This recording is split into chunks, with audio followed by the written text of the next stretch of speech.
karena hakikatnya uang yang dihasilkan dari jerih payah istri itu adalah hak miliknya, bukan hak milik suami. Lalu bagaimana bila istri tidak sepenuhnya ikhlas?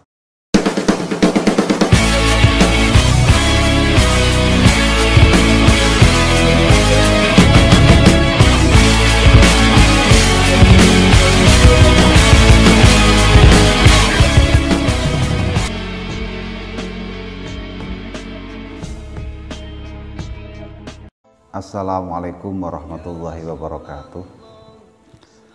Langsung saja pada pertemuan kali ini akan kita bahas beberapa soal yang sudah masuk pada kami. Di antaranya ialah pada era zaman sekarang ini, kalau istilahnya orang awam itu seperti apa itu, dunia terbalik. Maksudnya dalam urusan rumah tangga pada era zaman sekarang ini, posisi suami itu ditempati oleh istri, sedangkan posisi istri ditempati suami.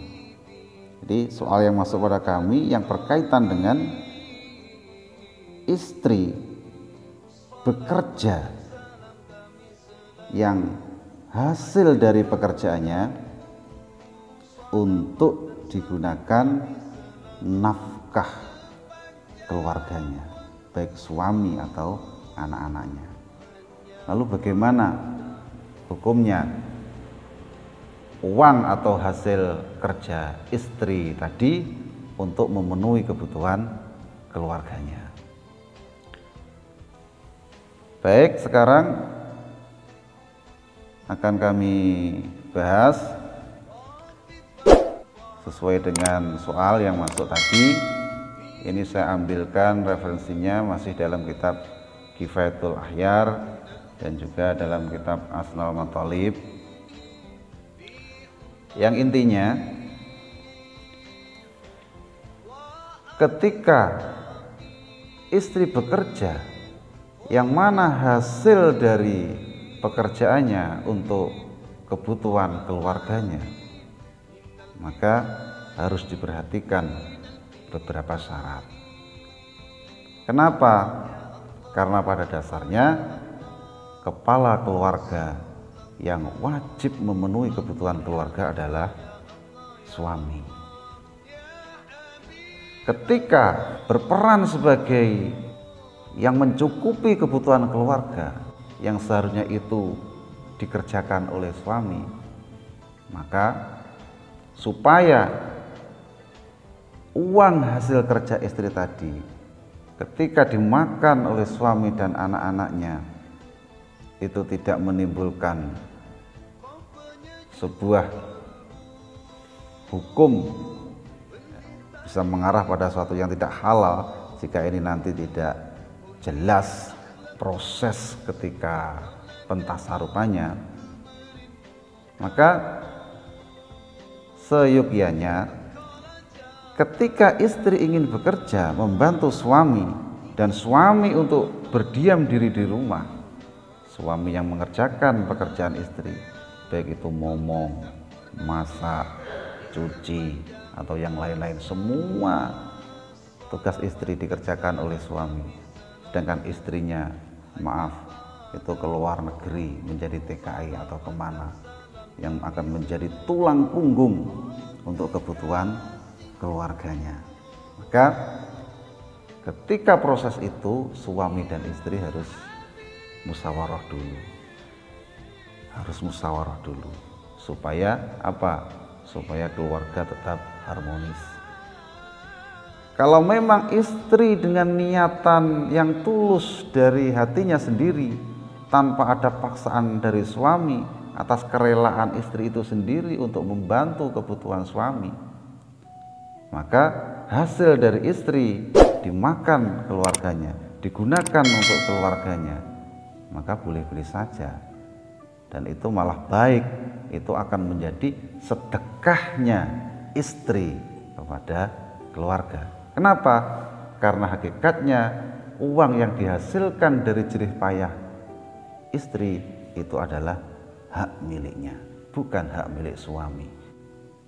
Lalu bagaimana bila istri tidak sepenuhnya ikhlas? Maksudnya atau masih ada suatu syarat, mungkin begini.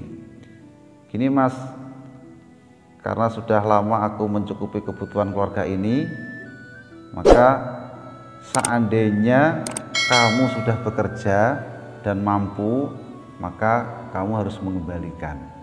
Itu sah-sah saja, itu menjadi hutang bagi suami. Karena begini, wa in aksara binafqatiha falha al-fasku. Ini, ketika suami tidak mampu untuk memberikan nafkah kepada istrinya, maka istri punya hak untuk fasah nikah, untuk membatalkan, untuk merusak pernikahan. Tapi ketika istri itu rela tidak mengajukan gugat fasah nikah, maka itu malah lebih baik bagi seorang istri tersebut. Menurut Imam Asy-Syafi'i radhiyallahu anhu, sekalipun fasah nikah itu adalah haknya istri karena suami sudah tidak mampu memenuhi kebutuhannya. Jadi intinya, uang hasil kerja istri itu adalah hak miliknya.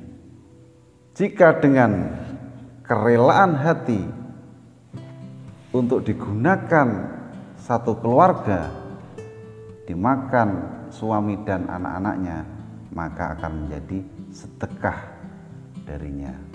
Seandainya istri itu tidak begitu rela atau menganggap itu sebagai hutang, maka itu sebagai hutang dan suami wajib mengembalikannya ketika mampu. Jadi pertanyaannya, suami ini tidak mampu atau suami ini malas bekerja untuk memberikan nafkah kepada keluarga? Kalau memang suami itu mampu, contoh suami mampu untuk bekerja namun hasilnya pas-pasan, kemudian istri mengajukan gugatan fasah nikah, maka itu tidak dibenarkan. Tapi ketika suami malas tidak mau bekerja, atau suami memang benar-benar tidak mampu untuk bekerja sehingga kebutuhan keluarga itu tidak terpenuhi, maka boleh bagi istri untuk mengajukan gugatan fasah nikah. Ini kami ambil dari kitab Kifayatul Akhyar juz 2 halaman 149. Mungkin ini yang dapat kami sampaikan, semoga bermanfaat. Assalamualaikum warahmatullahi wabarakatuh.